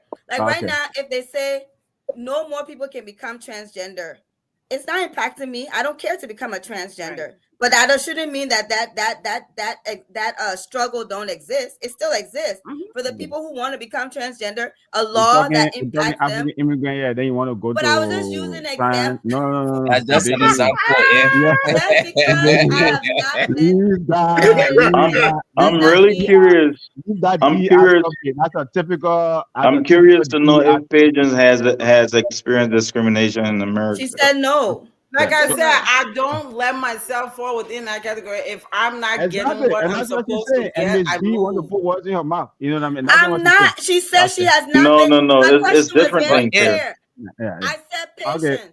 if Just Okay. because you have Now, not been Not discriminated against, accepting, not yeah. accepting do doesn't you mean believe that you haven't discrimination experienced. does not exist? And she Okay. answered my Right. Right. question. She said it right, exists, but she has not right. experienced it. Exactly. Yeah. Okay. Okay. Yes. Yeah. Okay. Okay. Peterson, the question is to you next. Okay. In your African immigrant journey, have you experienced discrimination or biases in the workplace or anywhere along your journey? Thank you. I'll say yes because it depends on also the type of workplace, and some places is more prevalent than others. And it doesn't matter in America where you work. If you are black, you are immigrant, and I would say immigrant male and then immigrant female because that's the order of the discrimination. That's how it goes. Is But that something that's pre-programmed in your mind? Or have you actually experienced it? no, it's something. Let It's him something answer his program. What question. type of question is I that, don't know. man? It's not leading the direction. I'm It's just, not What I'm type of just question is messing. that? No, it's something yeah. that I have experienced personally to say, oh, okay, being the only black person like on the team or Mm, in like a whole department, and you would like uh, when you were asking the question first to say, okay, somebody would come from college and that person they have no type of experience. You've been at their job or their place for a mhm, number of years, but then you find out like, okay, this person that just came out of college, mhm, they are making X amount more than you are. And it's not based on experience, it's just because of how they look. Okay. And that's just the reality of things. That's how And it how do works. you handle that? Sorry, I didn't mean to cut you off. No, no, go ahead. No, no, that's a great. I mean, that's. I mean, How there's do you a. handle Yeah. that? Yep. Yep. You Mm-hmm. know how you handle it is different from if it exists or not. Wait, No, I'm Tyler. not It's a disputing the different fact Tyler, thing. the that it question was exists. not I to know you. I Tyler. know it Tyler. Okay. exists. Yeah. One of them. Peterson. Patient question to you. Yeah, so for me, I just take it as it is. I'm like, okay, well, this is Hmm. what I was given, and that's what it's left up to me to try to improve myself. To say, okay, well, maybe at the next evaluation or whatever, cannot. And is this something that happened to me personally at a job because they gave me a raise, and I'm like, that is, I'm not going to accept that. They gave me the paperwork, and I said I'm not going to sign it. And HR, the global HR person, had to come from wherever they were sitting because they're like, oh, okay, maybe we need to reevaluate our process and the merit base increase and this and that. So now we think this is what we can give you based on your experience. I'm like, because they're gonna give you chicken change just because you see how you look. And it's like what patient said, you have to fight for it. It doesn't mean that Yeah. it's not there, it's there. You have to like actually fight for it, or else it's just gonna keep going on. Okay. Mel, have you, in your immigrant journey, have you experienced bias, discrimination in the workplace or anywhere along the way? Many times, Mm, countless of times. However, mm, I mean, it's this, brother. yeah. We can understate that it exists. How do I experience that? You Mm, guys mentioned an example here, and I experienced that wherein you have vast knowledge on the job, and mm, you see a young kid who just from college come and you train them. You are their mentor. They kind of work on, and you expect you to be up there with that person, right? And the person you find out at some point the person making more than you do. That's some level of discrimination.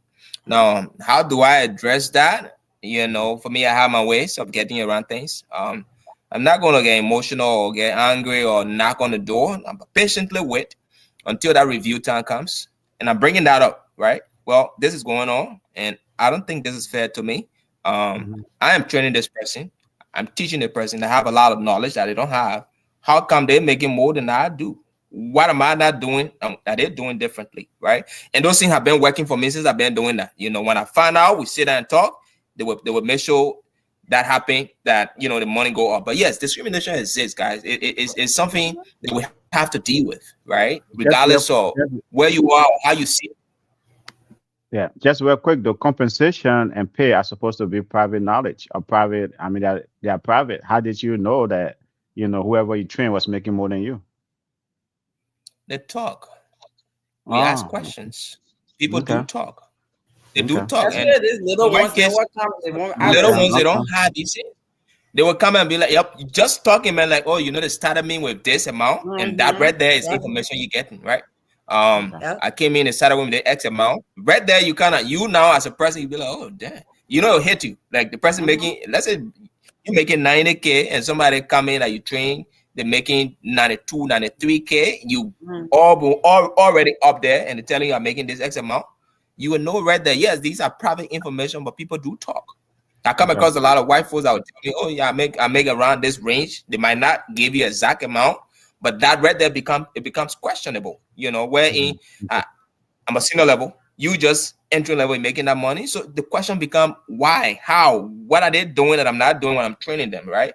So yes, okay, we experience these things, but we try to navigate the system and be, smart about it, has ask questions about it, talk about it, and make sure you bring these things up so then they can know that you're aware of something going on that isn't right. How I've been okay, navigating for America since. okay. Miss B, the DI, one of the DI coin of our time. Go ahead. Abraham, how do you dismiss race and discrimination when He's a the Republican. the history of this country? Do Y'all you keep forget the looking back. history of how Y'all, y'all, America was y'all created keep and looking back started? history. We are in 2025. You He's keep a looking back Republican. He's history. a You keep Republican. looking back And history, and we are in it's 2025. because the We just had a discriminations. black president a couple of years ago. You keep looking back history. He voted for the There's mayor with the fig there's a weave. clip I will Okay. show you. So okay, can Um, you first of all, we don't want history lesson here tonight. no, it's What we not gonna want be is history lesson. if you can I tell will us, right? In your the history. immigrant journey. It's not Let history her lesson. provide background, man. Okay. No, no, but we don't want history It's not a lesson. history lesson. It's Okay. a mindset that is engineered Uh-huh. in white America. As Huh. far as we will monitor the amount of people of color that will be allowed to become successful. So Oh. therefore, that we do not get outnumbered. Mm. That is the mindset behind this whole Make America Great. The Oh. mindset behind illegalize making abortion illegal in this Oh. country. It's all Yeah, I said. about keeping the race as white as possible. That's the reality. Mm. Yeah. Okay. And Uh, have I experienced discrimination mhm. in every step of my journey? And there were times when I didn't even know I was being discriminated against because, unfortunately, having African immigrant parents who come from a country that was 100% black, they Mhm. don't understand what it means to be their race to be a problem. You're Mhm. privileged coming from Liberia, where the population is basically 100% black. Mm. You're privileged. You don't know the thing to be discrimination because of the skin color of your skin. So those African immigrant parents, when I would come home and tell them things, it was not about they don't like me because of the color of my skin. It was like, oh, maybe the people just don't like you, and you didn't go there you don't go to school to make friends. And the first thing like African parents will tell you, like, you go to school to make friends. You went to school to go learn your book. So leave me with it. Oh, the people ain't like you, didn't like you thing. White counselor in high school told me, don't bother going to university. Go to a 2-year community college. Mm-hmm. That's where the discrimination starts. Oh, I got okay. to Why didn't college you? If that was discrimination, why didn't you take that advice? because, like Patience says, you know your worth. And it wouldn't stop there. I got to college. Mind you, I'm taking advanced English, everything while I'm in 12th grade. Advanced English, AP English. I get to college the same way. My TA, teacher assistant, old football player, Jack, whatever, he barely succeeding. TA in my speech class is failing me in my speeches. I have an auditorium lecture I take. I ace it every time I ace my test in my auditorium lecture. He's failing me in my speech class, which I have to do one-on-one. The only time he gave me my first A was when it was a group assignment where I'm in a group with a bunch of white kids. And I said, no, that's not me. I know I can ace this class. It doesn't stop there. As a store manager for Payless, Okay. graduating from the University of St. Thomas. We have Graduating taken from the the university. Let me DER. land. Let me land. We have I taken the graduated in from this St. deep Thomas in tonight. So 3 flow. years. In 3 years, Yeah. I graduated from St. Thomas. In 3 Okay. years. We all know college can take how long? 4. Mm. I graduated from St. Thomas in 3 years. I get to pay less. And he wants to pay me less than other store managers. But they still So didn't don't pay tell me less. about What did you, they discrimination. still didn't pay less. What did you expect something like that? No, Miss B, I understand your point, but for us black people, we need to stand. For us immigrants, we need to stand up and speak up for ourselves. Patience, you are here because black That people doesn't mean stood up. it does not You exist, stand though, on the Patience. back Okay. of I'm not black saying that's people why I that keep stood saying up in I'm this not saying country. it doesn't exist. In Yes. order for us to put stop to this thing, we gotta keep the work A going. whole civil rights movement Okay. happened, boo. And they Okay. stood up, and Yeah, that's I why you understand are that. here But what today. are we? The Yes. people sacrifice themselves for all. What are we doing now? We're accepting whatever the white people is giving to us. That's not how it's supposed to. They went through that struggle to get us here. We're supposed to keep up the work. That's what I'm saying. And Yes, so, I agree, but it's not. You cannot say that people are getting treated the way they're getting treated because they're acceptance. It's not acceptance. We had whole George We Floyd are in incident 2025. I happening here. just don't want you. We are in 2025. I just don't want you we to can keep keep repeating. blaming. That's Yeah. Yes, we will, Keep because that. it's happening. Keep that. We But have a anyway, whole anyway, president because of yeah. discrimination. We Okay. have Okay. a But whole anyway. president because of discrimination. They didn't vote for her because she was black. Okay. they didn't Okay. vote Okay. because she was a woman. Yeah. But Two anyway, things. uh, Sexism so and guys, racism is very it's much been a great alive. conversation tonight. We can't carry on all night because the way that Miss B have started DI history will go Boy, back you all woke the me way to up. 1776 to 1774 to 1771. We can't carry on for the next 5 hours. But anyway, Native American great population conversation has tonight. been You know, I said the exempted, topic has basically. been making ends meet and parental abandonment. It's been great conversation, as an immigrant, reflecting on the relentless, right, the resilience of the African immigrant in this country, right, to kind of, come here, pick up things, and make life happen. So, but as we close tonight, Titus, I will start with you. What is the message you want to leave our audience out there that have been listening to this great conversation, right? Making ends meet and taking care of your family. What message tonight you want to leave our audience? What's the party message, Titus? Considering it all, there's no excuse because planting a seed and that seed sprouting out, you're obviously and ultimately responsible for that seed. And regardless of the harsh situations, understandably, in these parks, adjustments are allowed. There are times you will not always be available, but it's very important to remember that you must always equip yourself, advance, continue to evolve, so that you yourself, can be able to provide that advantage to yourself and to your family. And lastly, I would just like to say this all goes back to why it is so essential for Africans to make Africa great. You Mm. know, Okay, the Pan if Africanness. We got a I'll end quickly. we got a I'll DR, end quickly. and we got a I'll Pan end quickly. Africanness. So here we go. Okay, If okay. The Pan if Africanness, the yeah. continent, if the Mm-hmm. continent Mm-hmm. was functional and great. Imagine back in the day, Liberia used to be called small America. Our parents used to come in for vacation, whatever, go back over there, come school, whatever, Yep. go back. They were living large, never Mm-hmm. thought about coming here to stay and what have you. Okay, okay. If Africans make the continent great, then Africans will not be running away from their own continent to come and undergo all these different harsh conditions and discrimination just to make a living. Okay, And in some cases, abandoning their own seeds. okay, And okay. so, and so this is the message I want to leave here. Okay. Thank you so much, the Pan Africanness, Titus. Mel, Thanks for what's the having me. message you want to leave with the folks tonight that have been listening to the great discussion? Making ends meet, raising family, and some people call it when Miss B her parents didn't leave her on, she locked herself and she called her abandonment. But anyway, Mel, what message you want to leave tonight with the folks? Thank you, Abby.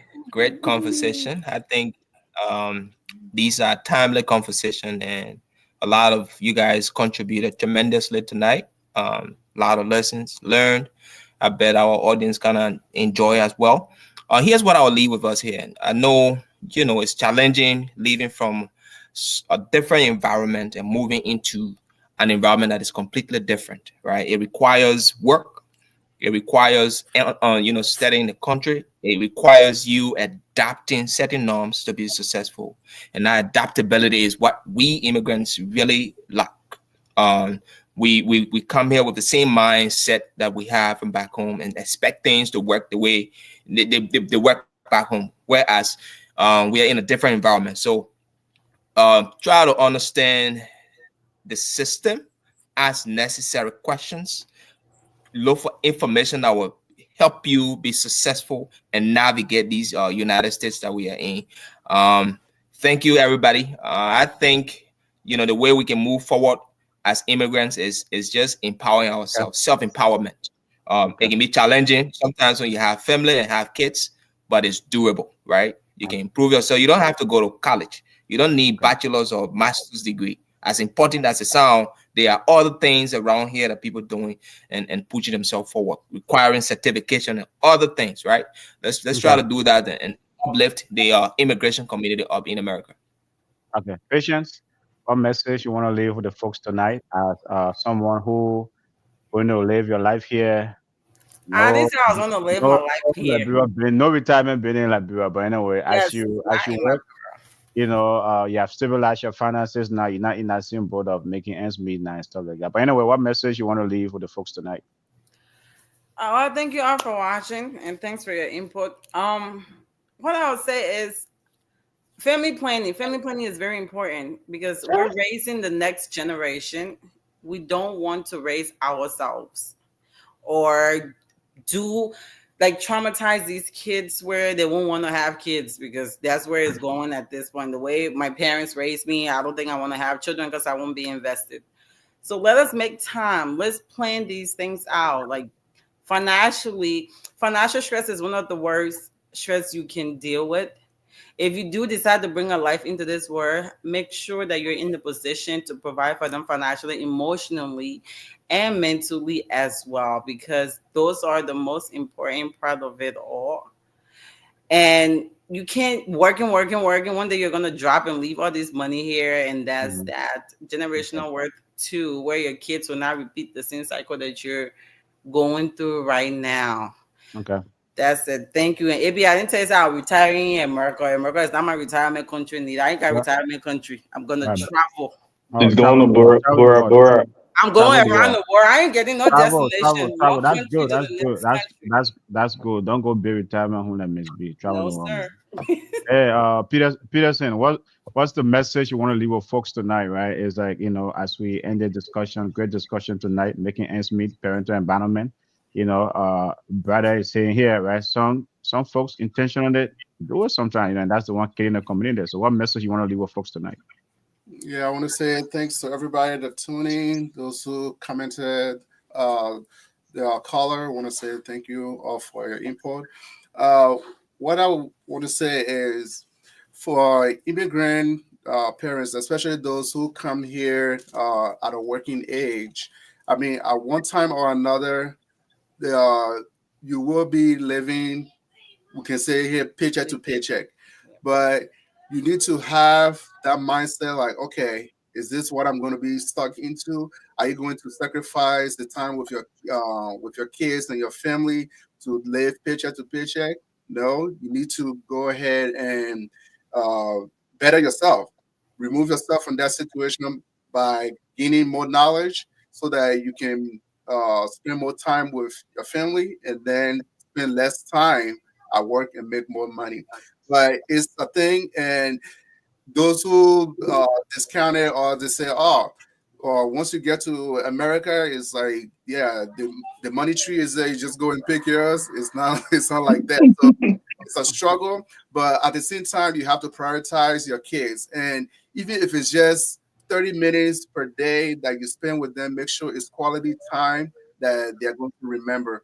Uh, just Yeah. because you are there in the house, don't just work, work, work, and then when you come home, you're like, oh, okay, I gotta go to another shift, so don't bother me. I gotta sleep and stuff like that. So you have to Okay. make time for the kids. Okay. Miss B, we end with you tonight. You went and took a job at Payless and got paid less and said that was discrimination. But anyway, that's a whole nother topic for He another got day. joked. So making ends meet, parental environment. We have been having a great discussion tonight. So what message you want to leave with the folks out there as we close? I thank you guys for tuning in every week. Thank my host because he really makes it interesting and keeps us on our toes, right? And so the comedy is well received. On a serious note, I think my fellow panelists have said it all. I just want to leave people with diversity, equity, and inclusion. Have that Yeah. diversity, equity, inclusion mindset. You will be able to stand up for yourself. You will be able to navigate and continue to be resilient here in this America. Thank you. And with that, folks, that concludes the In a interview circle for tonight. podcast where hearts unite, Very, very sharing our truths, bringing Andrea, hope to thanks the for calling light. in. Thanks for all the commenters. Yeah, We're Andrea, gonna be thank you. here. Strong, We're we're gonna be here back never here next week on alone. Tuesday, right? It's like this Together as platform one, is your we've platform, man. There's a community created a show, great home. panelists come here, So provide great join the information, great conversation, let's education. set the tone. It's like, hey, did this come here, In a learn, circle contribute, podcast where subscribe love is to our YouTube unknown. channel, follow our Facebook page. Hey man, this is going to be the place where you can get everything, and things like that. So, hey man, so we encourage you to tune in every week. In a circle Tuesdays, Wednesdays, and Thursdays. So thank you so much, guys. Everyone, good night. Thanks, panelists, for the great education tonight. Thank you all. Mike.